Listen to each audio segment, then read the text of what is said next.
Durante años, ese caso fue recordado por una imagen simple: una casa tranquila, en un barrio común, en vísperas de Navidad. Adentro, todo estaba en su lugar, no había señales de violencia, no había desorden, no había nada que indicara que algo había pasado. Y, sin embargo, alguien ya no estaba. Emily Carter tenía 27 años. Estaba embarazada de 8 meses. En pocos días iba a ser Navidad, y en pocas semanas iba a nacer su hijo. La última vez que alguien pudo ubicarla con certeza fue dentro de su propia casa. Después de eso, desapareció. No hubo gritos, no hubo testigos, no hubo un momento claro que marcara el quiebre, solo una ausencia. Ese 24 de diciembre de 2002, la denuncia llegó como tantas otras: una mujer que no respondía, una rutina que se había interrumpido, una preocupación que empezaba a crecer. Pero había un dato que, desde el principio, ordenaba todo. La última persona que había estado con Emily era su esposo. Daniel Carter, un hombre sin antecedentes, sin conflictos visibles, sin una historia que llamara la atención. Alguien que, en apariencia, no tenía nada que ocultar. Dijo que había salido, dijo que todo estaba bien cuando se fue, dijo que no sabía qué había pasado. Y durante las primeras horas, nadie tenía motivos concretos para dudar. Pero a medida que el tiempo avanzaba, empezaron a aparecer detalles, pequeños, aislados, difíciles de encajar, cosas que, por separado, no decían demasiado, pero que, juntas, empezaban a incomodar. Porque el problema no era solo que Emily hubiera desaparecido. El problema era que nada en esa desaparición terminaba de encajar, y lo que parecía un caso más, empezaba a transformarse en algo distinto, algo que no se iba a resolver tan fácilmente. Porque a veces, no es la ausencia lo que revela la verdad, es todo lo que queda. Alrededor, todo parecía normal, hasta que dejó de serlo.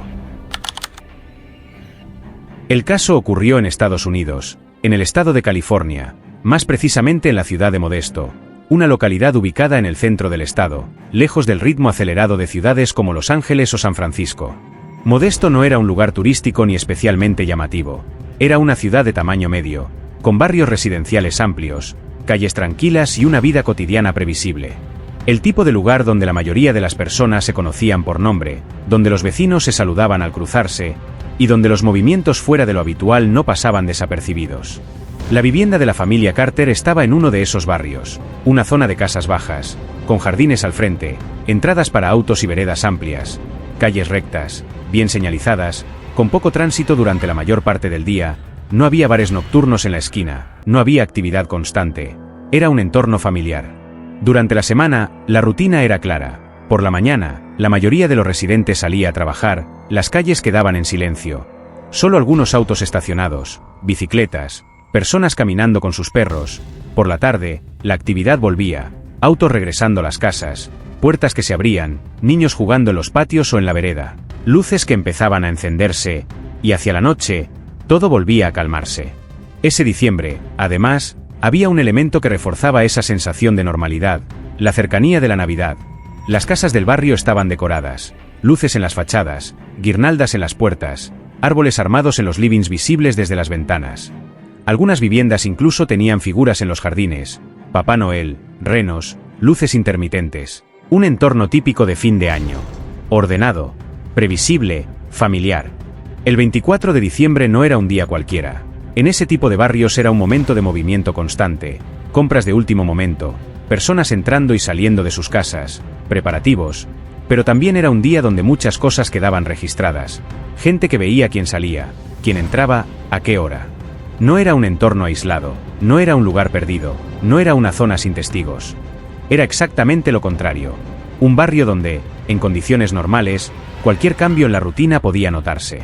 Por eso, cuando Emily Carter desapareció, la pregunta no fue solo qué había pasado. La pregunta fue otra: ¿cómo era posible que algo así ocurriera, en un lugar donde todo parecía estar siempre bajo control? Porque el escenario no era caótico, no era peligroso, no era imprevisible. Era un lugar donde las cosas, en teoría, no deberían pasar, y justamente por eso, lo que ocurrió después, resultó aún más difícil de explicar. La casa de los Carter seguía esa misma lógica: una vivienda de una sola planta, con un pequeño jardín delantero y un acceso directo al garaje. La entrada principal daba a un living amplio, con ventanas hacia la calle, lo que permitía ver parte del interior desde afuera durante el día. Era el tipo de casa donde las actividades cotidianas quedaban parcialmente expuestas. Luces que se encendían al anochecer, sombras que se movían detrás de las cortinas, puertas que se abrían y se cerraban, nada quedaba completamente oculto. En el interior, la distribución era simple, ambientes conectados, sin pasillos largos ni espacios aislados, cocina, comedor y living integrados, dormitorios hacia el fondo, un diseño funcional, pensado para la vida diaria, sin lugares que permitieran movimientos sin ser percibidos por alguien más dentro de la casa. Además, había otro detalle importante, la cercanía con otras viviendas, casas a pocos metros unas de otras, lo que hacía que cualquier ruido inusual, una discusión, un golpe, una puerta cerrándose con fuerza, pudiera ser escuchado por los vecinos. Durante esos días previos a la Navidad, esa percepción aumentaba. Las personas pasaban más tiempo en sus casas, había reuniones familiares, visitas, movimiento constante, no era un momento de aislamiento, era un momento de presencia. Por eso, en ese contexto, cada detalle adquiría otro peso. Un auto que no estaba, una puerta que no se abría, una rutina que se interrumpía, todo podía ser notado, incluso por alguien que no estaba prestando atención directa. Porque en ese tipo de barrios, la normalidad no es solo una sensación, es un patrón. Y cuando ese patrón se rompe, aunque sea de manera mínima, alguien lo percibe.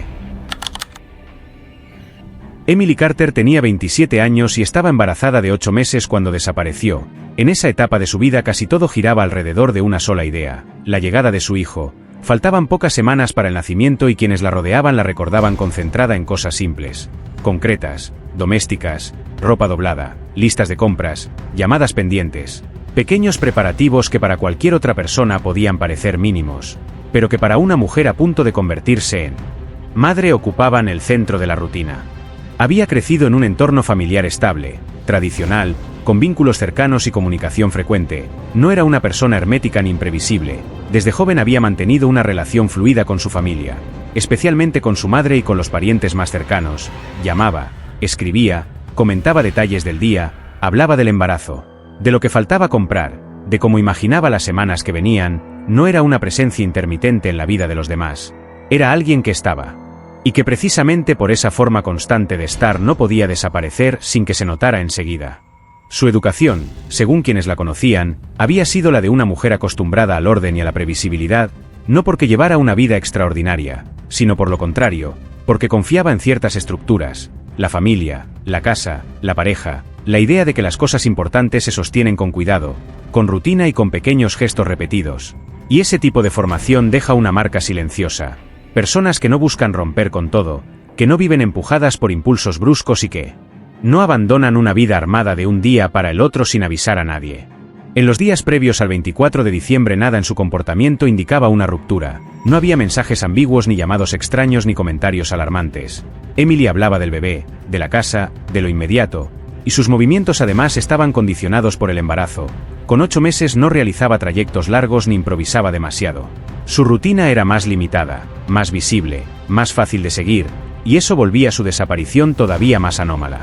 Sus días eran predecibles. Se levantaba temprano, desayunaba en su casa y organizaba la jornada en torno a tareas sencillas, compras, llamadas, algún trámite menor, descanso y preparativos para la llegada del bebé. Nada de eso parecía extraordinario, pero ahí estaba la clave. Su vida estaba entrando en una etapa de organización y no de fuga.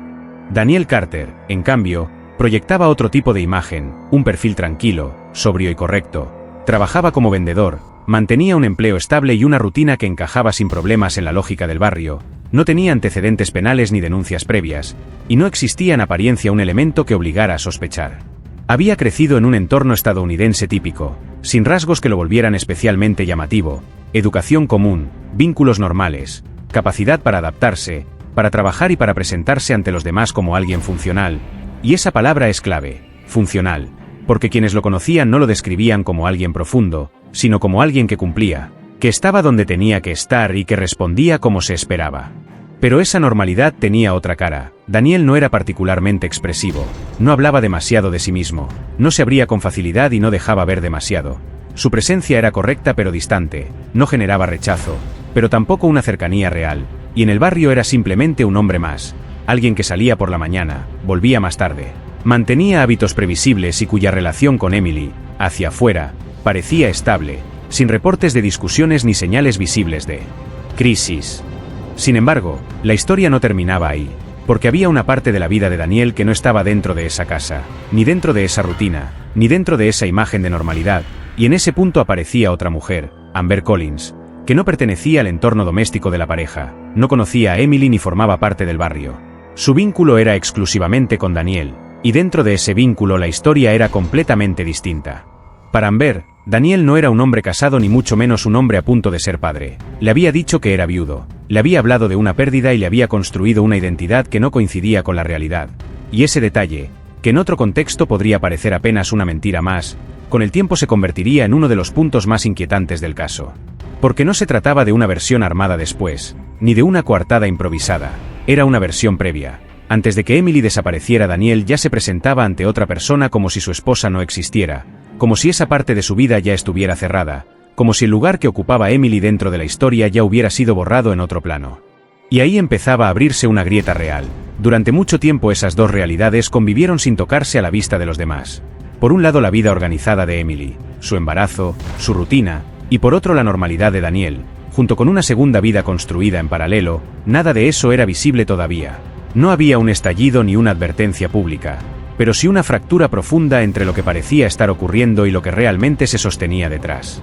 Porque en muchos casos la ruptura no empieza el día del hecho, empieza antes, cuando alguien deja de habitar la vida que muestra aunque todavía siga dentro de ella, cuando empieza a construir una salida en silencio, cuando la mentira deja de ser un desvío ocasional y se convierte en una estructura, y cuando la otra persona, en este caso Emily, sigue viviendo dentro de una realidad compartida sin saber que del otro lado esa realidad ya está siendo reemplazada. Eso no explica por sí solo lo que pasó, pero sí ayuda a entender por qué después nada terminaba de encajar. Porque la desaparición de Emily no ocurrió en una vida intacta, ocurrió en una historia que, mucho antes de esa mañana de diciembre, ya estaba rota. La mañana del 24 de diciembre de 2002 comenzó, en apariencia, como cualquier otra dentro de la casa de los Carter. No era un día laboral común, pero tampoco uno extraordinario. Era Nochebuena y en el barrio había movimiento desde temprano. Autos entrando y saliendo, personas haciendo compras de último momento, vecinos preparando reuniones familiares. Y dentro de esa normalidad navideña la rutina de Emily no parecía tener nada fuera de lugar. Daniel diría más tarde que salió de la casa durante la mañana y que cuando se fue Emily seguía allí. Esa fue la base de su versión desde el principio. Según ese relato, ella se encontraba en el domicilio, vestida con ropa cómoda y dedicada a tareas cotidianas mientras él se alejaba por unas horas. No describió una discusión ni mencionó tensión. Tampoco habló de ninguna situación extraña. Todo, según él, había transcurrido con normalidad. Pero con el paso de las horas esa normalidad empezó a desarmarse. Emily dejó de responder llamadas. No apareció en los lugares donde se esperaba que estuviera, no volvió a comunicarse con su familia. Y para una mujer embarazada de 8 meses, con una rutina visible y contacto frecuente, ese silencio empezó a resultar preocupante con rapidez. Porque no se trataba de una demora ni de una ausencia leve, sino de una interrupción completa. Cuando comenzaron las primeras averiguaciones, el interior de la vivienda no ofrecía una explicación inmediata. No había muebles rotos ni objetos fuera de lugar, tampoco huellas visibles de un forcejeo. No había sangre ni una puerta forzada ni una ventana violentada. La casa seguía en pie dentro de la misma lógica con la que había amanecido, ordenada, cerrada, quieta. Y ese detalle fue uno de los primeros en volver el caso tan difícil de entender. Porque si Emily había desaparecido desde allí, nada en la escena explicaba cómo. No había señales de que hubiera salido apurada ni signos de preparación. Tampoco aparecía un motivo evidente para pensar en una fuga voluntaria, mucho menos en una mujer embarazada. A pocos días de Navidad, con la habitación del bebé en preparación y una rutina establecida, la casa seguía siendo una casa habitada. Pero Emily ya no estaba. Daniel sostuvo desde el principio que no sabía qué había pasado. Dijo que había salido y que al regresar la situación ya era otra. Y en las primeras horas esa idea no resultó imposible.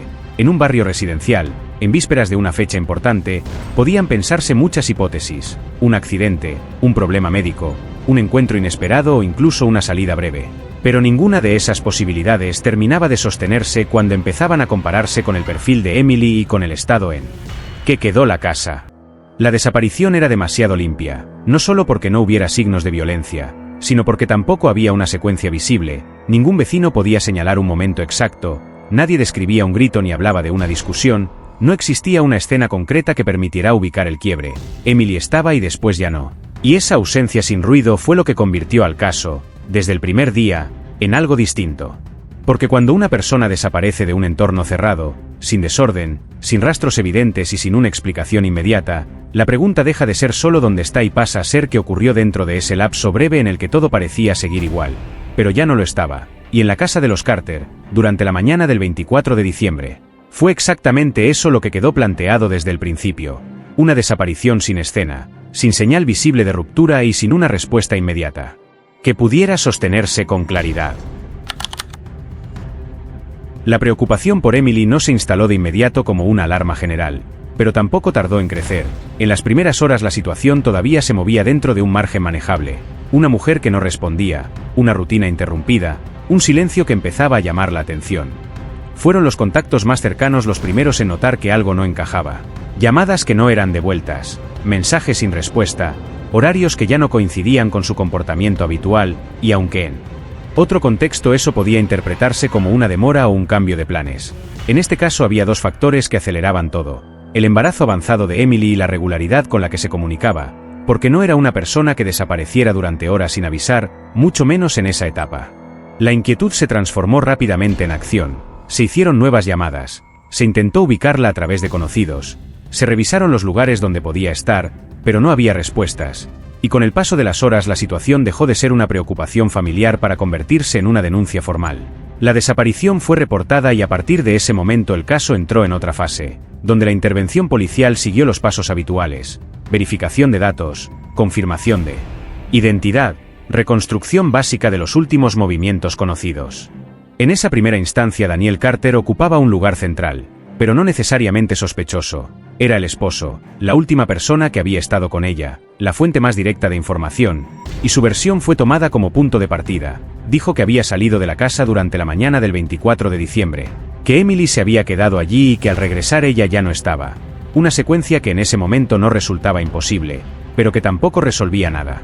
Mientras se tomaba su declaración, la búsqueda comenzó a extenderse en el entorno inmediato. Se recorrió el barrio, se habló con vecinos, se intentó reconstruir si alguien había visto algo fuera de lo común, pero las respuestas eran vagas o inexistentes. Nadie había escuchado un grito, nadie había visto una discusión, nadie podía ubicar un momento claro en el que algo hubiera ocurrido, y al mismo tiempo la casa seguía siendo un punto clave. Fue revisada nuevamente con un criterio más atento. Ambientes, objetos, accesos, pero el resultado era siempre el mismo. No había signos evidentes de violencia, no había desorden, no había una escena que explicara la desaparición. Y ese detalle empezó a pesar más de lo esperado, porque cuanto más tiempo pasaba sin encontrar un indicio concreto, más difícil se volvía a sostener una hipótesis clara. No había un punto de partida sólido, no había un rastro inmediato que seguir, y en paralelo el entorno familiar de Emily aportaba información que reforzaba esa incertidumbre, confirmaban su rutina, su estado emocional, la ausencia de conflictos, la falta total de señales previas, lo que terminaba de consolidar una idea incómoda. Emily no tenía motivos visibles para desaparecer y, sin embargo, había desaparecido.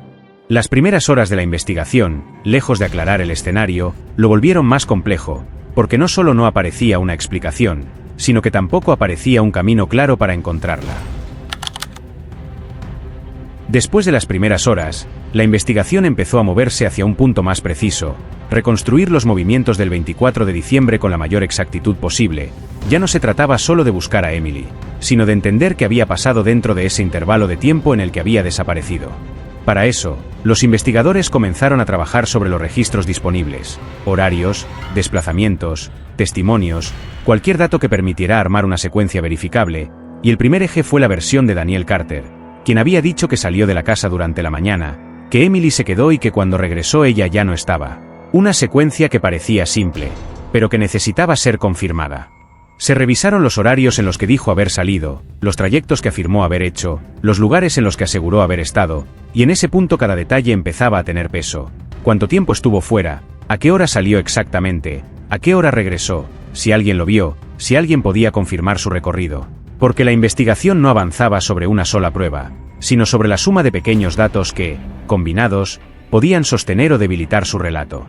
En paralelo, se intentó reconstruir el último momento en que Emily podía ser ubicada con certeza, pero no había registros de que hubiera salido de la casa, no había compras realizadas, no había llamadas que indicaran un desplazamiento, y todo apuntaba a que su rastro se cortaba dentro del domicilio, un punto que resultaba clave, porque si no había evidencia de que hubiera salido por sus propios medios, entonces la pregunta dejaba de ser solo cuándo había desaparecido, para transformarse en algo mucho más incómodo, como... Mientras tanto, la coartada de Daniel empezó a ser revisada con mayor atención, no desde una sospecha directa, sino desde la necesidad de confirmación. Cada dato que aportaba era contrastado, cada horario era comparado, cada afirmación era puesta en contexto, y en ese proceso la línea de tiempo comenzaba a mostrar irregularidades que, aunque no eran grandes contradicciones ni errores evidentes, se aparecían como pequeñas diferencias que no terminaban de encajar con precisión. Minutos que no coincidían del todo, secuencias que necesitaban ser ajustadas, detalles que requerían ser aclarados más de una vez. Nada de eso por sí solo alcanzaba para sostener una acusación, pero en una investigación de este tipo la consistencia lo es todo, y cuando una versión necesita ser corregida constantemente, deja de ser una secuencia firme y empieza a convertirse en una estructura frágil. Al mismo tiempo, el entorno seguía sin aportar una explicación alternativa. Nadie había visto a Emily salir, nadie había detectado un movimiento extraño, nadie podía ubicarla en otro lugar, lo que reforzaba una idea cada vez más incómoda. El último punto claro de Emily seguía siendo la casa, y el único relato completo sobre lo que había ocurrido en ese intervalo seguía siendo el de Daniel. Por eso, a medida que avanzaban los registros, la investigación comenzaba a girar cada vez más sobre una sola persona, no porque existiera una prueba directa en ese momento, sino porque todo lo demás seguía sin ofrecer ninguna alternativa clara. Hasta ese momento, la investigación se sostenía sobre una ausencia difícil de explicar, dentro de una versión que todavía no había sido completamente descartada. No había una prueba directa, no había una escena evidente. Pero a medida que los datos empezaban a profundizarse, comenzaron a aparecer elementos que cambiaban por completo la forma de mirar todo lo anterior. El primero en romper esa estabilidad no vino de la casa, ni del barrio, ni del entorno inmediato. Vino de afuera. Amber Collins. Su nombre no aparecía en los primeros informes, no formaba parte de la vida visible de los Carter, no estaba en la escena inicial del caso, pero su vínculo con Daniel existía, y cuando ese vínculo empezó a ser analizado, la investigación dio un giro. No se trataba solo de una relación paralela, no era simplemente una infidelidad, había algo más. Amber no conocía la vida real de Daniel, no sabía que estaba casado, no sabía que su esposa estaba embarazada, la historia que había recibido era otra. Daniel le había dicho que era viudo. Esa afirmación, en sí misma, no era menor, pero lo que la volvía verdaderamente significativa era el momento en que había sido dicha. No había sido después de la desaparición, no había sido una reacción, era previa. Antes del 24 de diciembre, Daniel ya se presentaba ante otra persona como si Emily no existiera. Eso cambiaba completamente el marco del caso, porque ya no se trataba solo de una desaparición inexplicable, aparecía una construcción previa. Una versión de la realidad donde la víctima ya estaba ausente antes de desaparecer. A partir de ese momento, cada dato empezó a ser revisado bajo otra lógica. Las declaraciones de Daniel ya no se analizaban solo para confirmar movimientos, se analizaban para detectar inconsistencias, y esas inconsistencias empezaron a aparecer, no como errores evidentes, no como contradicciones abiertas, sino como ajustes. Pequeñas modificaciones en el relato, cambios en los horarios, detalles que variaban levemente cuando eran repetidos, en una conversación, un tiempo, en otra, una diferencia, en un relato, un orden, en otro, una secuencia distinta. Nada de eso, por sí solo, era determinante, pero juntos, empezaban a formar un patrón. Un relato que no se sostenía de manera estable. A eso se sumaba otro elemento, el comportamiento. En situaciones de este tipo, las reacciones no determinan culpabilidad por sí solas, pero sí construyen contexto, y en el caso de Daniel, ese contexto empezaba a resultar incómodo. No mostraba desesperación visible, no había una búsqueda activa constante por parte suya, no se lo veía desbordado, respondía, hablaba, colaboraba, pero lo hacía dentro de un margen controlado, sin cambios bruscos, sin una ruptura emocional evidente. Ese tipo de comportamiento, en las primeras horas, puede pasar desapercibido, pero cuando la investigación avanza y se conocen otros elementos, empieza a ser observado de otra manera, especialmente cuando se combina con información previa. Porque mientras hacia afuera sostenía la imagen de esposo preocupado, hacia otro lado había construido una vida completamente distinta, una donde Emily ya no estaba. Esa superposición de realidades fue lo que terminó de abrir la grieta. Por un lado, la versión oficial, la desaparición, la incertidumbre; por otro, una historia previa donde la víctima ya había sido, de alguna manera, eliminada del relato. Y esa diferencia no era menor. Porque en investigaciones de este tipo, las palabras no son solo descripciones, son indicios. Y cuando alguien habla de una persona como si ya no existiera, antes de que desaparezca, ese dato deja de ser secundario. Se convierte en central. A medida que estos elementos se acumulaban, la figura de Daniel empezó a cambiar dentro del caso. Ya no era solo el esposo que había estado presente en el último momento conocido. Empezaba a ser alguien cuya versión no cerraba completamente. Alguien cuyas palabras necesitaban ser verificadas una y otra vez. Alguien cuya historia previa abría una pregunta que hasta ese momento no estaba planteada. Si Emily había desaparecido sin dejar rastro, y si al mismo tiempo existía una versión de su vida donde ya no estaba presente, entonces la investigación ya no podía limitarse a buscarla. Tenía que empezar a entender por qué alguien había empezado a borrarla antes de que desapareciera. Y en ese punto, el caso dejó de ser solo una desaparición. Empezó a transformarse en algo mucho más concreto. Algo que ya no giraba únicamente alrededor de donde estaba Emily, sino también alrededor de lo que alguien había hecho para que dejara de estar. A medida que los días empezaban a pasar sin una respuesta clara, el caso dejó de ser un asunto local y comenzó a expandirse hacia afuera. La desaparición de una mujer embarazada en vísperas de Navidad, dentro de un barrio residencial sin señales de violencia, tenía todos los elementos para captar atención, y esa atención no tardó en llegar. Primero fueron los medios locales, con una cobertura básica centrada en la búsqueda y en la información general sobre la desaparición, pero rápidamente el caso empezó a escalar. Cadenas más grandes comenzaron a replicar la historia, equipos de televisión se instalaron en las inmediaciones del barrio y las cámaras aparecieron frente a la casa de los Carter. El entorno, que hasta ese momento había sido controlado y silencioso, empezó a cambiar. Ya no había solo vecinos, había periodistas, cámaras, micrófonos y personas observando cada movimiento. La casa dejó de ser únicamente una escena privada para convertirse en un punto de interés público.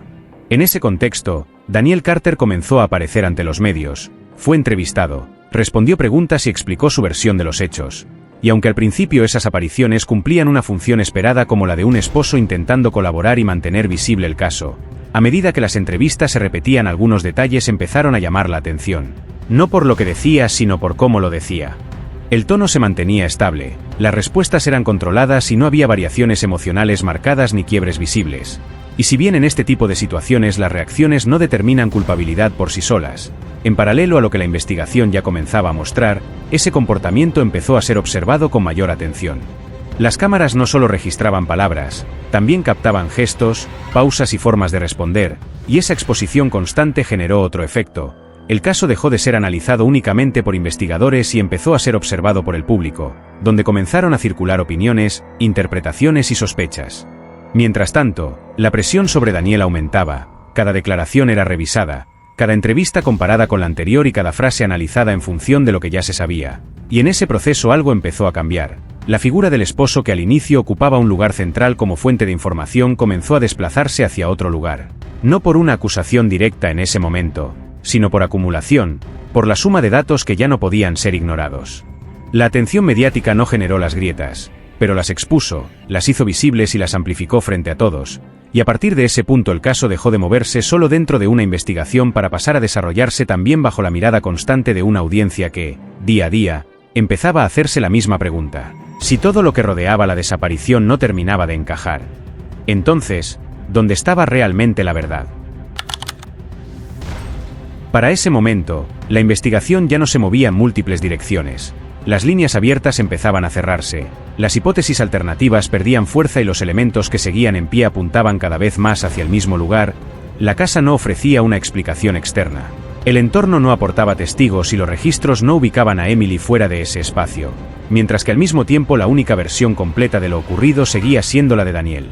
Pero esa versión ya no se sostenía como al inicio, había sido revisada, comparada y contrastada con datos concretos, y en ese proceso había perdido consistencia, no por una única contradicción determinante sino por acumulación, por pequeñas diferencias, ajustes y vacíos que, de forma aislada, podían parecer menores, pero que en conjunto empezaban a marcar una dirección clara. A eso se sumaba lo que ya había salido a la luz, la relación con Amber, la historia previa construida como viudo y la doble vida, un elemento que no solo abría una grieta en lo personal sino que introducía un posible motivo, una razón para que la realidad necesitara ser modificada. Y cuando en una investigación aparecen al mismo tiempo inconsistencias en el relato y un posible motivo, el foco deja de ser difuso y se concentra. A partir de ese punto, las acciones de los investigadores también cambiaron. Ya no se trataba solo de buscar a Emily sino de verificar con mayor precisión todo lo relacionado con Daniel, sus tiempos, sus movimientos, sus contactos y sus comunicaciones, cada elemento empezó a ser analizado con un nivel de detalle mayor, no como parte de una revisión general, sino como parte de una línea principal. El caso, que al inicio se presentaba como una desaparición sin explicación, empezaba a transformarse en una investigación dirigida. No había todavía una escena concluyente ni una prueba única que resolviera todo, pero había algo más importante: coherencia. Los datos, en lugar de dispersarse, empezaban a alinearse en una misma dirección. Y esa dirección no incluía a terceros, no incluía una salida voluntaria ni un hecho aislado sin conexión, incluía a alguien que había estado en el último punto conocido, alguien cuya versión no terminaba de encajar, alguien que ya había construido antes una realidad distinta.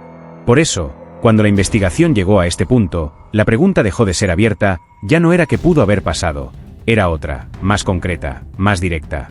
Si todo lo que rodeaba la desaparición conducía hacia el mismo lugar, entonces la cuestión ya no era dónde mirar, sino hasta dónde se podía avanzar, sobre la misma persona. Y en ese momento, el caso dejó de estar rodeado de posibilidades, y quedó rodeado por un solo nombre.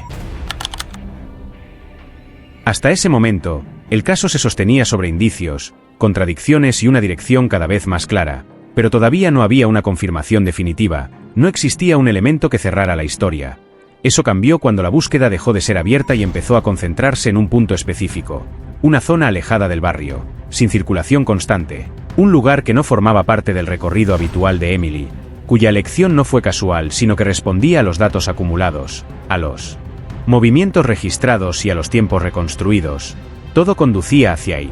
Cuando los equipos llegaron lo hicieron con un objetivo claro: verificar si ese lugar podía ofrecer una respuesta concreta, y la ofreció. Primero aparecieron indicios, señales que no correspondían al entorno natural, alteraciones en el terreno que no eran visibles a simple vista desde lejos, pero que resultaban suficientes para detener la búsqueda general y comenzar un trabajo específico. A partir de ese momento la escena cambió, ya no se trataba de una desaparición sino de una posible localización. El proceso fue lento, controlado y meticuloso, cada intervención debía ser registrada y cada elemento preservado.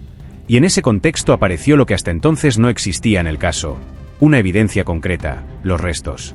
La confirmación de que Emily no se había ido, de que no había salido por sus propios medios y de que la desaparición no era tal, era otra cosa, una intervención deliberada. Ese hallazgo modificó completamente la investigación, pero había un elemento más: la ubicación. El lugar donde fueron encontrados los restos no era un punto cualquiera ni un espacio al azar. Tenía relación directa con la reconstrucción previa de los movimientos de Daniel, coincidía con los tiempos, con el recorrido y con la ventana en la que había estado fuera de la casa. Una coincidencia que no era interpretativa sino verificable. Lo que antes era una línea de tiempo con dudas ahora encontraba un punto de anclaje físico, un lugar concreto que conectaba directamente con la única persona que había sostenido una versión completa desde el inicio. A partir de ahí la investigación dejó de apoyarse en probabilidades y pasó a sostenerse en evidencia. Ya no se trataba de inconsistencias en el relato ni de comportamiento ni de hipótesis. Se trataba de un hecho: el cuerpo estaba ahí, en un lugar que no correspondía y que coincidía con una versión que ya había sido cuestionada.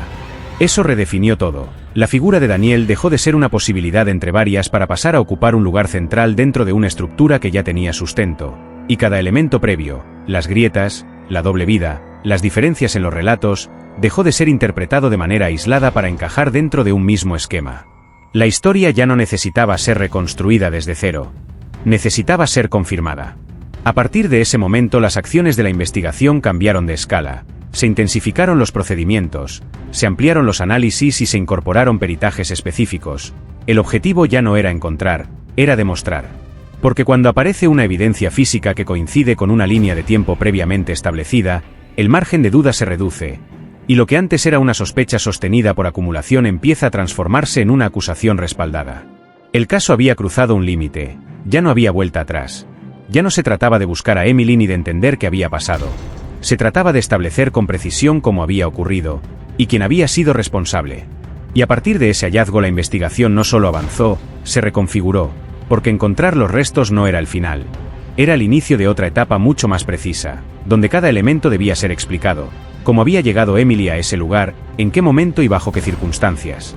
Mientras los peritajes trabajaban no solo sobre el sitio sino sobre todo lo que lo conectaba con la casa, el traslado, el tiempo necesario y las condiciones. Nada podía quedar librado a interpretación, porque a diferencia de las etapas anteriores, donde las conclusiones podían construirse por acumulación de indicios, Ahora todo debía sostenerse con precisión, y esa precisión empezó a reforzar lo que ya se había insinuado. El recorrido era posible. El tiempo alcanzaba. La secuencia podía sostenerse sin necesidad de incorporar a otra persona. Ese punto era clave, porque durante gran parte de la investigación siempre existe la posibilidad de que haya más de un involucrado. Pero en este caso esa posibilidad empezaba a desaparecer, no había registros de terceros, ni movimientos adicionales, ni elementos que indicaran la participación de alguien más. Todo volvía a cerrarse sobre la misma figura. Y en paralelo a ese trabajo técnico comenzó otro proceso: el ajuste del relato. Daniel ya no hablaba desde el mismo lugar que al inicio. Sus declaraciones empezaron a modificarse. Algunas partes se mantenían, otras cambiaban y otras dejaban de mencionarse, y ese tipo de variación, en una instancia avanzada de la investigación, no pasa desapercibido. Porque ya no se compara con una versión inicial. Se compara con hechos. Y cuando un relato necesita adaptarse a medida que aparecen evidencias, pierde su valor como explicación independiente, pasa a ser una respuesta condicionada. Mientras tanto, los investigadores reconstruían no solo el hecho sino la secuencia completa. El último día, los momentos dentro de la casa, la ausencia de registros de salida por parte de Emily, el desplazamiento de Daniel, el tiempo fuera y el regreso, todo comenzaba a ordenarse dentro de una misma línea. Una que ya no tenía vacíos estructurales ni necesitaba hipótesis alternativas para sostenerse. Y en ese punto el caso alcanzó un nivel distinto, porque ya no se trataba solo de demostrar que Emily no se había ido por sus propios medios, sino de demostrar que lo ocurrido no podía explicarse sin la intervención directa de alguien. Y ese alguien ya no era una posibilidad abierta. Era una figura concreta, ubicada en tiempo y espacio, con una versión previa, con inconsistencias, con un vínculo oculto, y ahora, con una conexión directa con el lugar donde apareció la evidencia. A partir de ahí la investigación dejó de avanzar hacia adelante y empezó a cerrarse, a confirmar, a sostener con pruebas lo que ya no podía sostenerse solo con indicios. Y en ese proceso todo lo que durante días había sido analizado como fragmentos terminó de encajar, no como una interpretación, sino como una secuencia completa, donde cada elemento ocupaba su lugar, y donde ya no era necesario llenar espacios con suposiciones, porque los espacios ya estaban llenos. Después del giro, el caso dejó de avanzar en múltiples direcciones y la investigación, que durante días había estado abierta a distintas posibilidades, empezó a cerrarse de manera definitiva. Ya no se trataba de interpretar lo que podía haber pasado sino de sostener con pruebas una secuencia que ya estaba prácticamente completa. A partir de ese momento, las acciones se volvieron más concretas, se formalizaron las acusaciones, se consolidaron los peritajes y se organizaron los elementos que iban a ser presentados como evidencia. El foco dejó de estar en la búsqueda y pasó a centrarse en la demostración.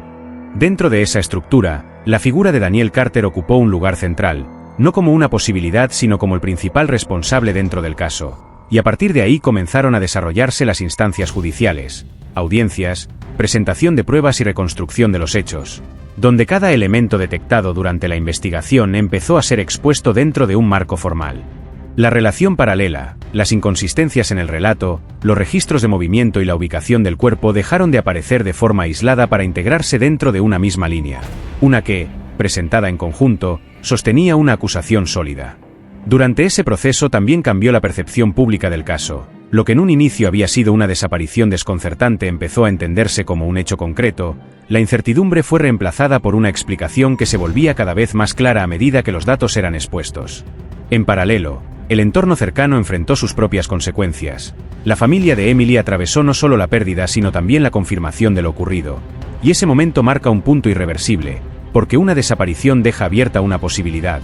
Pero cuando aparece una confirmación, esa posibilidad desaparece, y lo que queda es una realidad que ya no puede ser modificada. Para el entorno de Daniel, el proceso fue distinto. Las dudas iniciales, las versiones sostenidas y finalmente la evidencia generaron una ruptura. Porque cuando una historia se construye sobre una versión y esa versión se desarma, lo que queda no es solo un cambio de interpretación, es una reconfiguración completa de lo que se creía. A medida que el caso avanzaba en el ámbito judicial, los elementos técnicos empezaron a tener un peso determinante.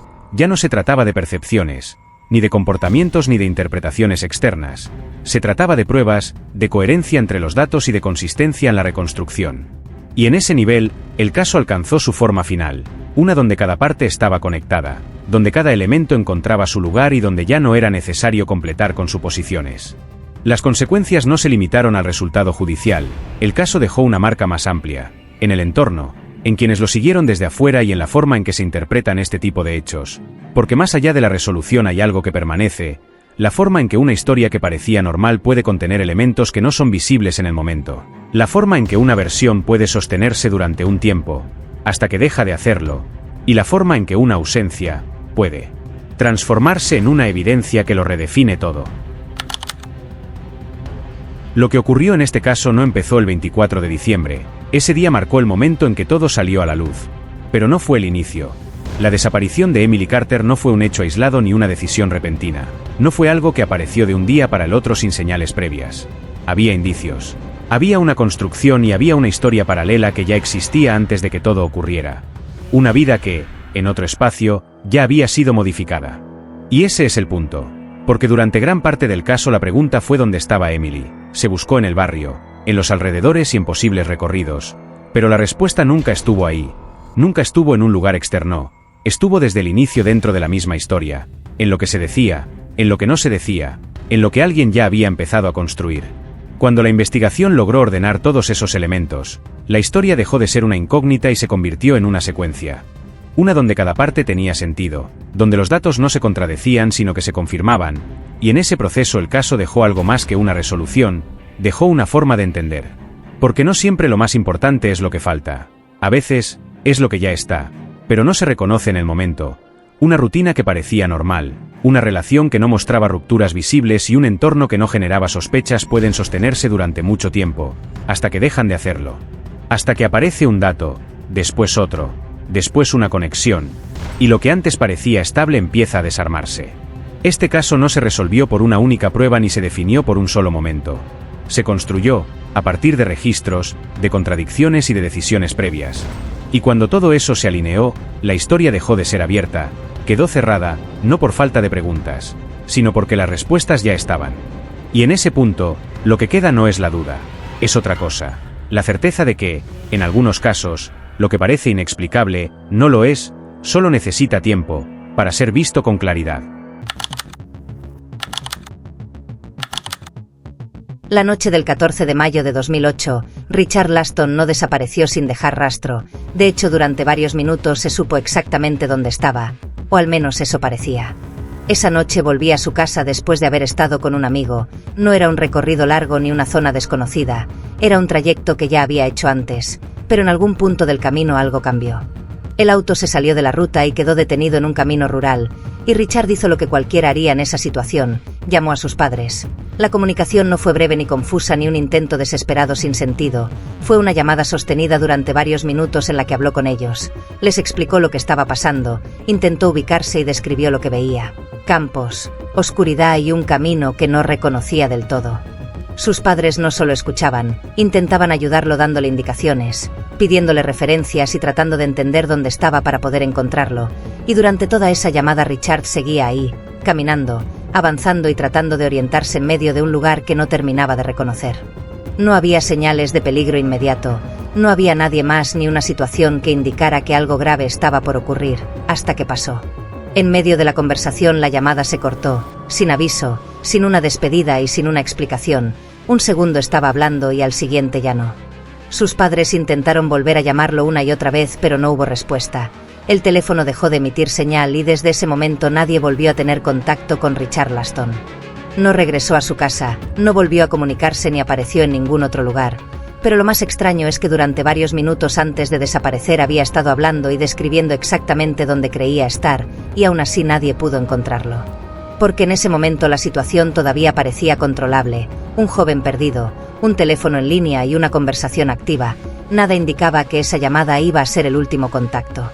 Y ese es el punto, no estamos hablando de alguien que desapareció sin aviso, estamos hablando de una persona que estuvo hablando minutos antes de desaparecer, dando indicaciones, intentando ubicarse y describiendo su entorno, y aún así no fue suficiente.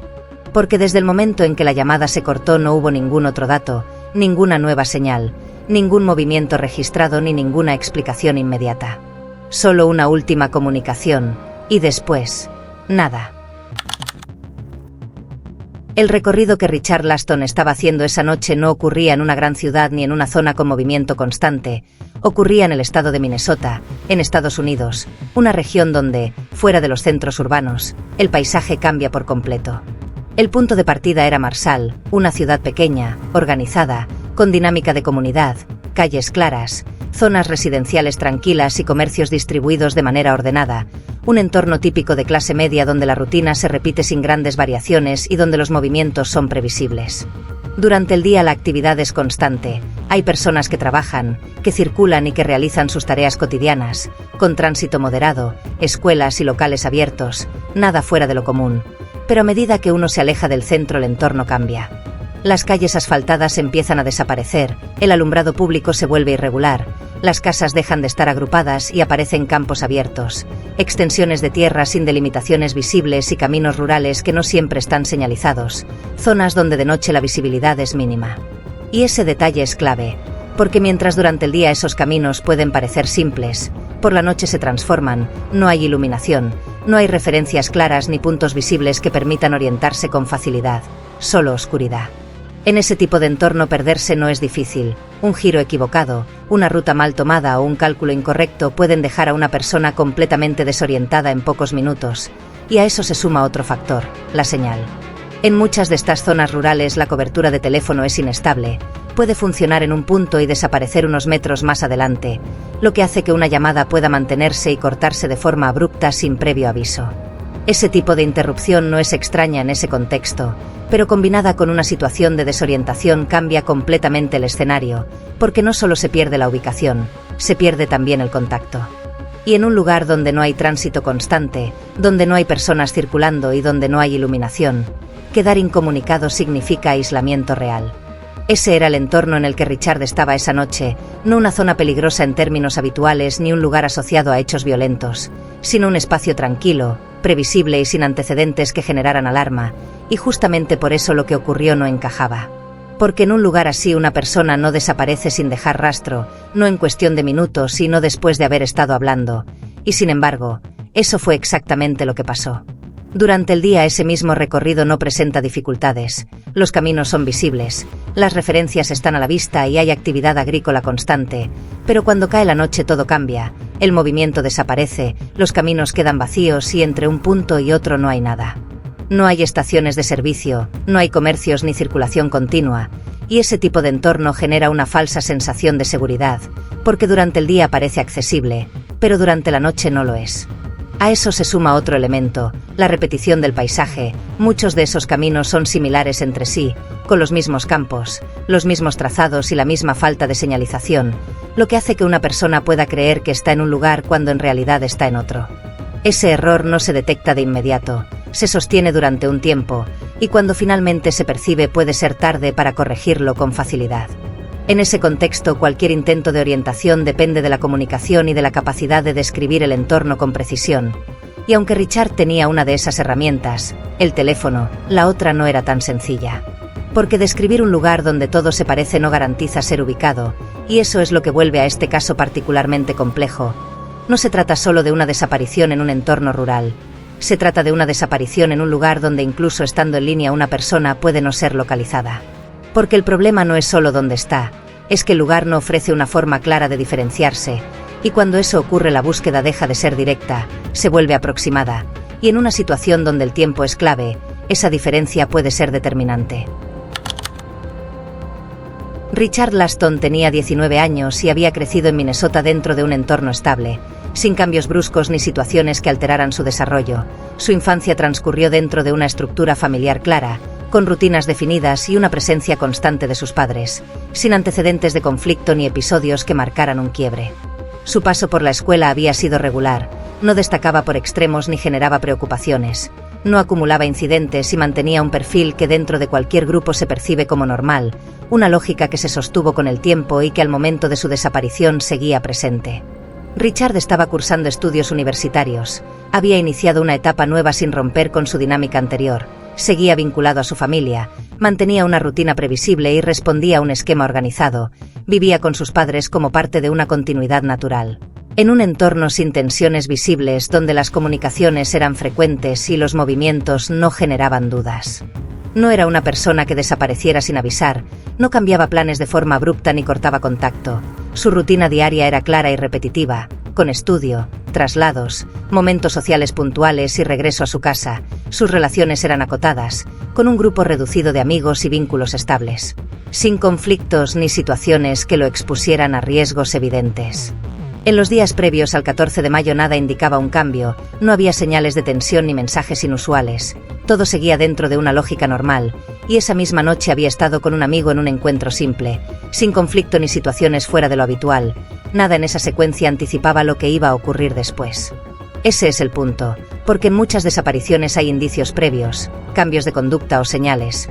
Pero en este caso no, Richard no estaba huyendo ni escapando, estaba volviendo a su casa, y eso es lo que vuelve a su desaparición particularmente difícil de encajar, porque no hay una explicación inmediata que surja de su perfil. No hay una causa evidente que permita anticiparla. Sin embargo, dentro de ese entorno aparentemente estable había elementos que en un primer momento no fueron considerados relevantes, como su relación con el espacio. Richard conocía la zona, pero ese conocimiento no era absoluto. No dominaba cada ruta ni cada desvío, sino que tenía una referencia general, y en ese tipo de entornos esa diferencia es importante. Porque moverse en zonas rurales depende de reconocer referencias y ubicar puntos específicos, y cuando ese conocimiento es parcial puede generar una falsa sensación de seguridad, la idea de saber dónde se está aunque no sea del todo así, y ese detalle, en condiciones normales, no genera consecuencias, pero en una situación de desorientación puede volverse crítico. A eso se suma otro factor, la comunicación. Richard tenía contacto con sus padres, podía hablar y describir lo que veía, lo que generaba una percepción de control, pero esa percepción dependía de algo inestable, la señal, y cuando ese elemento desaparece la situación cambia de forma inmediata. Ese es el punto donde la normalidad empieza a quebrarse, no en su perfil ni en sus relaciones, sino la combinación de factores que hasta ese momento no habían sido problemáticos. Un conocimiento parcial del lugar, un entorno repetitivo y una comunicación inestable, elementos que por separado no generan riesgo pero que juntos empiezan a formar otra cosa. Y es ahí donde aparece la grieta, no como un conflicto visible ni como una decisión consciente, sino como una condición, una situación que no parecía peligrosa pero que en el momento exacto dejó de ser controlable. Dentro de su entorno cercano había otra figura relevante, Ruth Wilson, alguien presente en su círculo desde hacía tiempo, con un vínculo estable y sin conflictos visibles, sin señales claras de tensión en los días previos, aunque con pequeños cambios sutiles en la forma de interactuar que en su momento no generaron preocupación. No hay registros que indiquen un conflicto concreto ni elementos que permitan construir una hipótesis sólida a partir de ese vínculo, pero su presencia forma parte del contexto real en el que Richard se movía y permite entender que, aunque su entorno parecía estable, no era completamente estático. A eso se suma otro aspecto, su forma de tomar decisiones. No era impulsivo pero tampoco evitaba el riesgo si creía que podía resolver una situación por su cuenta, lo que en condiciones normales habla de autonomía, pero en ese contexto podía jugar en contra, porque implica una elección inicial, intentar resolver por sí mismo, caminar, avanzar y buscar una salida sin quedarse en un punto fijo. Y en un entorno rural, oscuro y sin referencias claras esa decisión cambia completamente el escenario. Y es ahí donde todo se conecta, su perfil, su forma de actuar, el entorno y la percepción de control. Nada de eso por separado explicaba lo ocurrido, pero juntos empezaban a construir una situación distinta, una en la que no hay un evento previo que explique la desaparición, pero sí una serie de condiciones que la hacen posible. Y ese es el punto más importante, no hay una causa única, hay una combinación, una suma de elementos normales que en un momento específico dejaron de funcionar como deberían, y cuando eso ocurre la explicación ya no está en una sola causa, sino en cómo todo lo anterior terminó coincidiendo en el mismo punto. El 14 de mayo de 2008, la secuencia comenzó como cualquier otro día dentro de la rutina de Richard Laston. No hubo cambios visibles, no hubo alteraciones en sus planes ni decisiones fuera de lo habitual. Durante la tarde había estado con un amigo en un encuentro normal, sin conflicto ni situaciones que llamaran la atención. Y cuando ese momento terminó inició el regreso a su casa, en un trayecto que no implicaba una distancia compleja ni un recorrido desconocido, sino caminos que ya había transitado en otras ocasiones. Pero en algún punto de ese regreso la situación cambió, el vehículo dejó la ruta principal, no por un impacto ni por una colisión, sino por una salida que no terminó en un camino claro, y el auto quedó detenido en una zona rural, sin iluminación, sin referencias visibles y sin otros vehículos en circulación. En ese momento Richard tomó una decisión inmediata, llamó a sus padres. La comunicación se estableció sin dificultad inicial. No fue un intento fallido ni una llamada breve, fue un contacto sostenido durante varios minutos en el que les explicó lo que había ocurrido. Les dijo que estaba desorientado e intentó describir el lugar en el que se encontraba: campos abiertos, oscuridad y un camino que no lograba identificar con precisión. Sus padres intentaron ayudarlo, le pidieron referencias, le hicieron preguntas concretas y trataron de ubicarlo a partir de lo que él describía, con una intención clara: encontrarlo o guiarlo para que pudiera regresar. Y en ese momento la situación no parecía fuera de control. Richard estaba en línea, respondía y caminaba mientras hablaba. No había señales de peligro inmediato ni terceros involucrados, solo una persona intentando orientarse en un entorno que no terminaba de reconocer. El último momento verificable ocurre durante esa llamada. No hay registros posteriores, no hay testigos que lo hayan visto después, ni cámaras ni otro contacto, solo esa comunicación, y dentro de esa comunicación el punto final, porque en medio de la conversación, sin un cambio previo evidente, la llamada se interrumpió, no hubo despedida ni aviso. La comunicación se cortó. A partir de ese instante todo se detuvo. Sus padres intentaron volver a llamarlo de forma inmediata, más de una vez, pero no obtuvieron respuesta. El teléfono dejó de emitir señal y con eso el único vínculo directo que existía en ese momento desapareció. Richard no regresó a su casa, no volvió a comunicarse ni fue visto por ninguna otra persona. No hay registros de movimiento posteriores ni indicios de desplazamiento. La secuencia queda cerrada en ese punto: una salida normal, un desvío en el camino, una llamada, un intento de orientación y después nada. Sin escena, sin testigos y sin una explicación inmediata. Una desaparición completa dentro de una secuencia que hasta el último momento parecía controlable. En ese punto la situación dejó de poder ser reconstruida con datos directos, porque todo lo que ocurrió después ya no tiene registro. No hay información que indique hacia dónde continuó ni señales que permitan seguir el recorrido, y el lugar exacto donde se encontraba durante la llamada no pudo ser confirmado con precisión en ese momento. Las descripciones eran generales, referencias amplias que en un entorno donde todo se parece no alcanzaban para ubicar un punto específico. Eso generó una primera dificultad: no solo había desaparecido desde un lugar que no estaba claramente definido, y eso cambia completamente la lógica de cualquier búsqueda, porque no se trata solo de encontrar a una persona, sino de determinar desde dónde empezar. A partir de ese momento la secuencia queda cerrada en una estructura muy clara: un último contacto, un último punto aproximado y una interrupción total, sin transición, sin desarrollo posterior y sin continuidad. Y eso es lo que convierte a este caso en una desaparición limpia. No hay una escena que analizar ni un evento visible que reconstruir. No hay terceros que aporten información, solo una línea que se corta, y todo lo que viene después ya no pertenece al evento, pertenece a la investigación. A partir del momento en que la llamada se interrumpió, la situación dejó de ser un intento de orientación y pasó a ser una búsqueda. En un primer momento la reacción fue inmediata.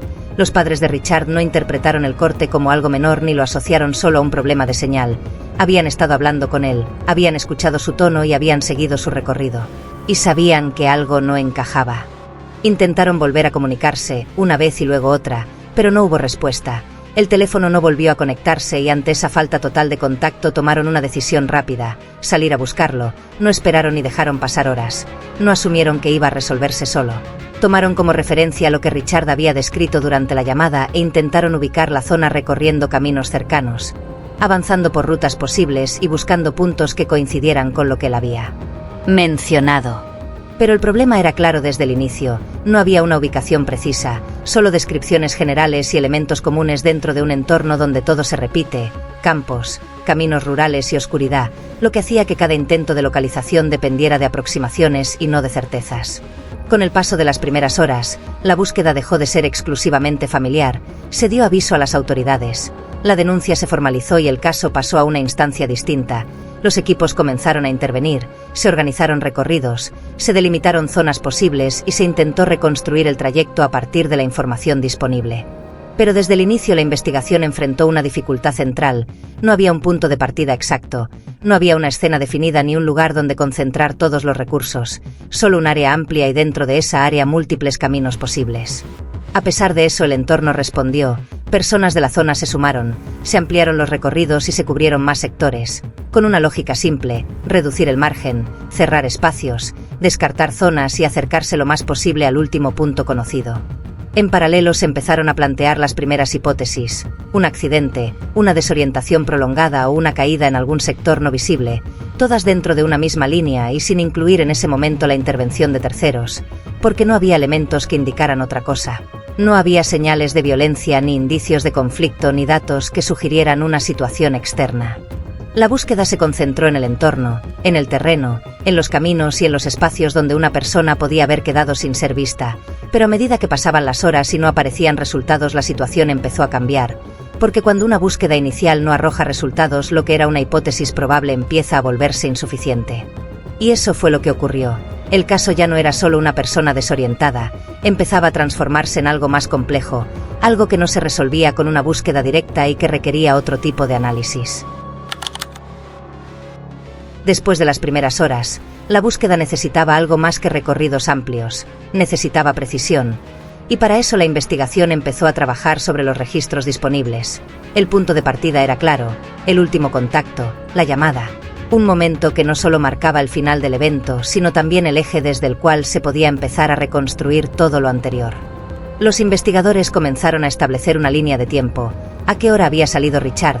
¿Cuánto tiempo había estado con su amigo? ¿En qué momento inició el regreso y cuándo se produjo la llamada? Un orden que resultaba fundamental porque permitía delimitar una ventana concreta, un periodo en el que todo había ocurrido. A partir de ahí se analizaron los movimientos, el trayecto habitual que debía haber seguido, las rutas posibles y los desvíos que podía haber tomado, revisando los caminos que conectaban el punto de salida con su casa no desde una sola opción sino desde múltiples variantes, porque en zonas rurales un mismo recorrido puede tener varios accesos, caminos secundarios, entradas no señalizadas y rutas que no figuran en registros convencionales. Eso ampliaba el margen, pero también permitía establecer patrones, cuáles eran los caminos más probables, cuáles coincidían con el tiempo disponible y cuáles podían explicar la desorientación.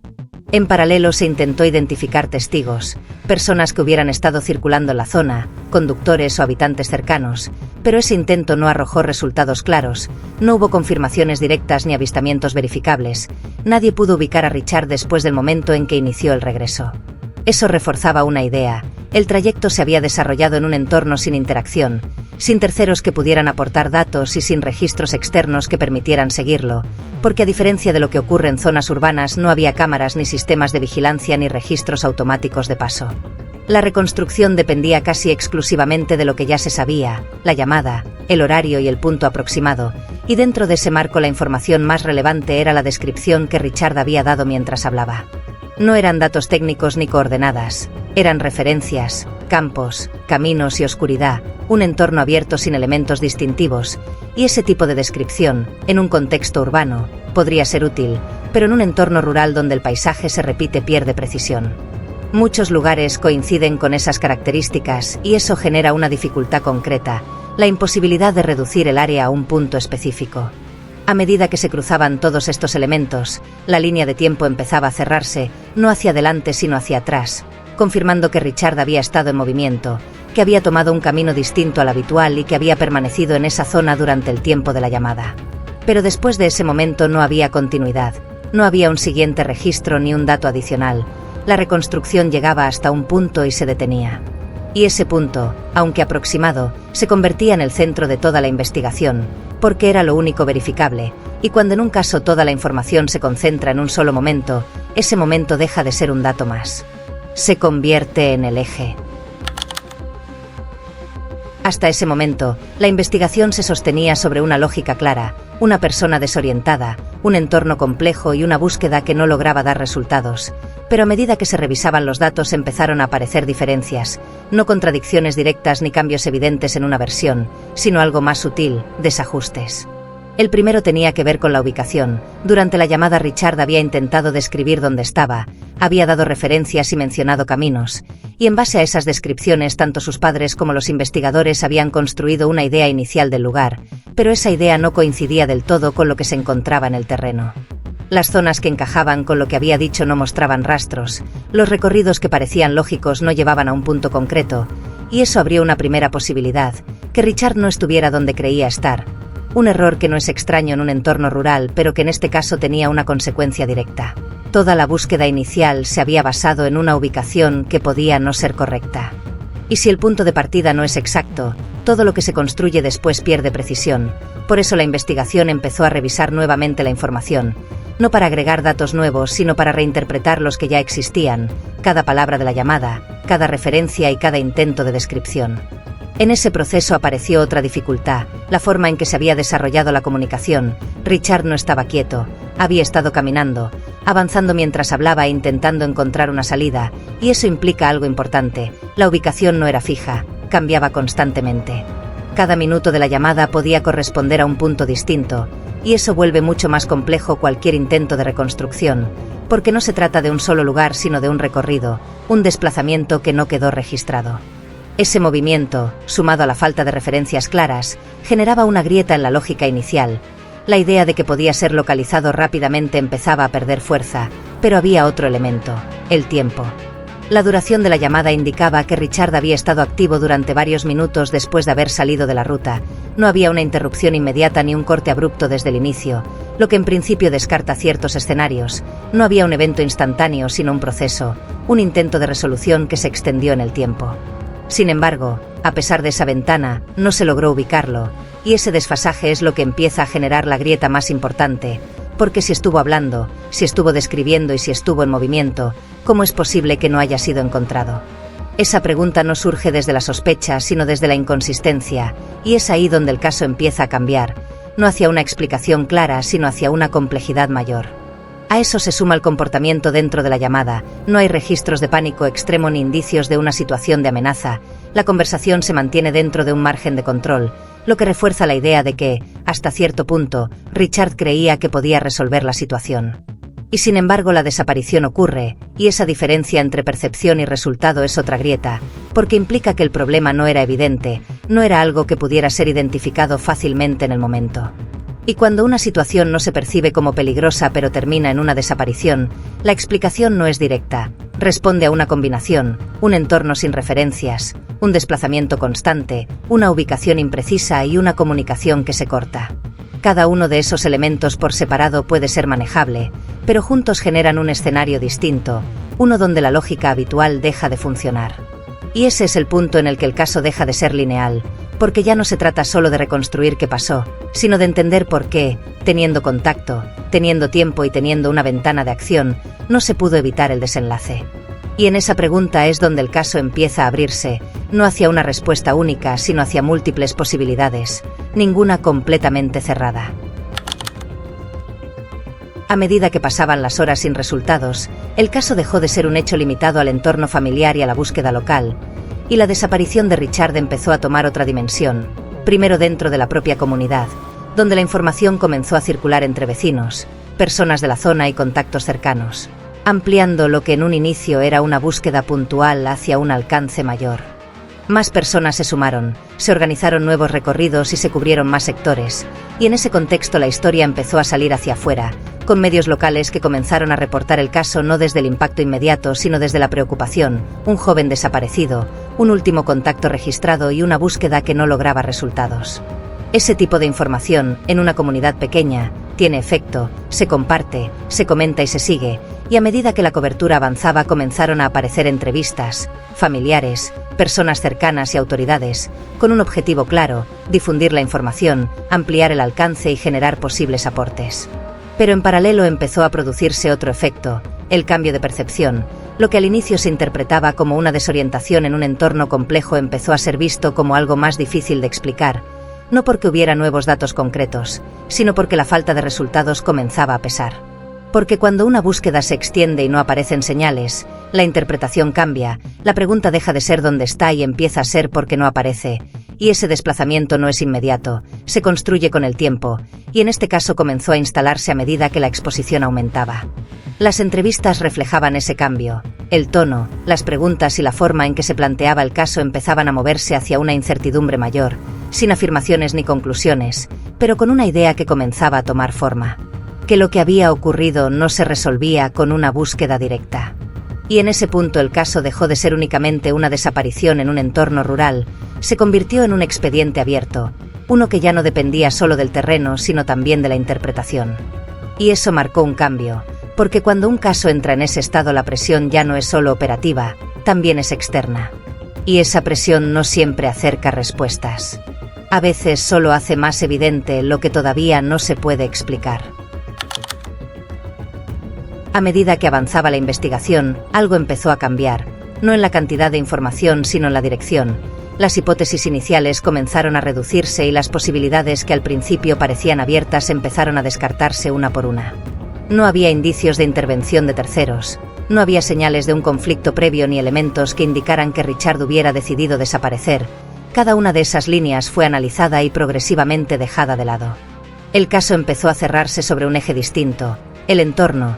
Todo lo que se sabía y todo lo que se había reconstruido apuntaba al mismo lugar, la zona rural donde se había perdido el contacto. Pero ese lugar no era un punto preciso, era un área, un espacio amplio con múltiples caminos, sin referencias claras y sin delimitaciones evidentes, y ese fue el problema. Porque a medida que la búsqueda se intensificaba también lo hacía una certeza incómoda. Richard no estaba donde creían que estaba, las zonas recorridas no arrojaban resultados, los puntos que parecían coincidir con sus descripciones no mostraban rastros. Los recorridos se repetían, los equipos volvían sobre los mismos caminos y aún así no aparecía. Eso empezó a generar una acumulación distinta, no de contradicciones sino de ausencias. Cada sector descartado no acercaba la respuesta, la alejaba, porque reducía el margen pero no revelaba el punto correcto. A partir de ese momento la búsqueda dejó de expandirse y empezó a concentrarse, se delimitaron áreas más pequeñas, se reforzaron los recorridos en zonas específicas y se trabajó sobre la idea de que el error inicial de ubicación había desviado toda la investigación. El foco ya no estaba en cubrir más terreno, estaba en cubrir mejor, en revisar lo ya recorrido y en analizar lo que podía haberse pasado por alto. Pero ese ajuste no resolvía el problema principal, porque el punto de partida seguía siendo incierto, y cuando el inicio no es exacto el cerco nunca termina de cerrarse. Ese es el límite al que llegó la investigación en esta etapa, no había nuevas hipótesis fuertes ni líneas alternativas. Todo volvía al mismo lugar, un entorno sin referencias, una llamada sin ubicación precisa y un recorrido que no pudo ser fijado. Y dentro de ese esquema la búsqueda quedó atrapada, no por falta de esfuerzo ni de recursos, sino por una condición más compleja, la imposibilidad de convertir un punto aproximado en un lugar concreto. Y cuando eso ocurre, el cerco existe, pero no alcanza. Hasta ese momento, la desaparición de Richard Laston se sostenía sobre una dificultad central. Nadie podía fijar con precisión el punto desde el cual había desaparecido. Había una llamada, una secuencia y una reconstrucción aproximada del recorrido, pero no había una escena ni un lugar que pudiera señalarse con seguridad como el último punto real de Richard. Mientras esa falta de precisión se mantuvo, toda la investigación avanzó sobre un terreno inestable, se buscaba dentro de un área amplia, se repetían recorridos, se descartaban sectores, pero el caso seguía dependiendo de una referencia incompleta. El problema no era solo encontrarlo, era saber desde dónde había que buscarlo de verdad. Ese fue el estado del expediente durante buena parte de la investigación inicial, hasta que apareció un elemento que cambió todo, no una confesión, no un testigo nuevo ni una certeza inmediata, sino una evidencia, una señal concreta en el terreno que obligó a reinterpretar por completo lo ocurrido durante la llamada. A partir de un nuevo análisis del área y del trabajo insistente sobre la zona donde se creía que Richard podía haber estado, comenzaron a aparecer rastros que no encajaban con la primera lectura del caso. Ya no se trataba solo de un vehículo detenido en un camino rural y de un joven intentando orientarse por teléfono. Empezaba a surgir otra posibilidad, que Richard no se hubiera quedado en las rutas abiertas, sino que hubiera avanzado a pie hacia un sector mucho más complejo, irregular y difícil de recorrer en plena oscuridad. Ese cambio fue decisivo, porque hasta ese momento la lógica de búsqueda seguía apoyada en caminos, banquinas y trayectos previsibles, pero la nueva evidencia indicaba otra cosa, indicaba desplazamiento, indicaba que Richard había seguido avanzando más allá de los caminos principales y que, después del corte de la llamada, podía haber ingresado en una zona donde las condiciones ya no eran las mismas. Vegetación más cerrada, terreno irregular, desniveles y sectores que de noche se vuelven mucho más peligrosos de lo que parecen. Y dentro de ese nuevo marco apareció el punto más importante de todo el caso, la cercanía con el río. Ese fue el verdadero quiebre, porque el expediente dejó de girar alrededor de una persona perdida en un sistema de caminos rurales y empezó a girar alrededor de una posibilidad mucho más concreta, que Richard hubiera llegado a una zona de agua, vegetación espesa y terreno inestable sin haberlo advertido a tiempo. Eso conectaba de forma directa con lo que se sabía de la llamada, la oscuridad, la desorientación, el desplazamiento constante, la falsa percepción de control y la imposibilidad de describir con exactitud el entorno. Todo empezaba a encajar dentro de una misma secuencia, no una secuencia criminal ni construida sobre terceros, sino una secuencia física, un error de ubicación, una caminata prolongada, una referencia mal interpretada y finalmente el ingreso a una zona mucho más riesgosa de lo que parecía desde afuera. El giro del caso estuvo ahí, en pasar de una desaparición abierta a una hipótesis concreta sostenida por el propio terreno. Y eso cambió por completo el trabajo de búsqueda, las rutas dejaron de ser el centro, los caminos secundarios dejaron de ser el foco principal y la atención se desplazó hacia sectores más difíciles, márgenes, pendientes, zonas cercanas al agua y tramos donde una persona podía caer, quedar atrapada o desaparecer sin dejar una escena visible. Ese desplazamiento no resolvía el caso pero lo transformaba, porque por primera vez la investigación dejaba de expandirse en todas direcciones y empezaba a cerrarse sobre una explicación posible con sustento real. A partir de ese momento el expediente cambió de naturaleza. Ya no se trataba solo de reconstruir porque no había podido ser localizado durante la llamada, se trataba de entender qué había ocurrido después del corte. Y la respuesta más fuerte ya no estaba en las palabras, ni en los registros, ni en los testimonios. Estaba en el terreno. Eso es lo que vuelve tan importante este punto, porque en muchos casos el giro aparece cuando alguien habla o cuando una prueba expone una mentira, pero acá no. Acá el giro aparece cuando el espacio físico del caso empieza a hablar más fuerte que cualquier hipótesis. Cuando el mapa real contradice el mapa mental con el que Richard había estado caminando. Cuando la investigación entiende que no estaba donde creía estar y que, justamente por eso, pudo haber avanzado hacia un lugar del que ya no pudo salir. Ese fue el quiebre total de este expediente, no porque aportara una certeza absoluta ni porque cerrara todas las preguntas, sino porque desplazó la lógica del caso desde el misterio general hacia una explicación concreta, dura y posible. La evidencia no mostró todo, pero mostró lo suficiente. Lo suficiente para entender que el error no había estado solo en perderse, el error había estado en no comprender a tiempo el verdadero tipo de terreno que tenía delante. Y desde ese momento la desaparición de Richard dejó de ser vista como un caso sin dirección.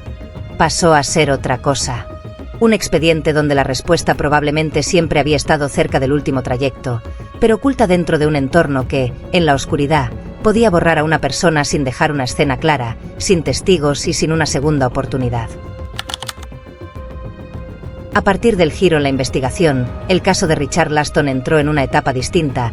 Ya no se trataba de una búsqueda completamente abierta, había una dirección, una hipótesis central sostenida por el análisis del terreno, por la reconstrucción del recorrido y por la forma en que se había desarrollado el último contacto.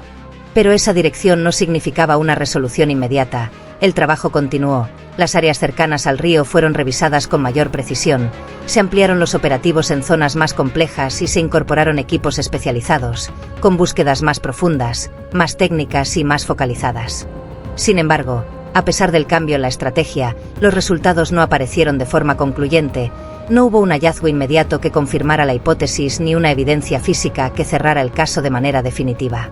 Y eso marcó el límite del proceso. Desde el punto de vista judicial el expediente no avanzó hacia una acusación, no había terceros involucrados, no había indicios de delito ni elementos que permitieran iniciar una causa penal contra una persona. El caso permaneció abierto, pero sin una línea criminal.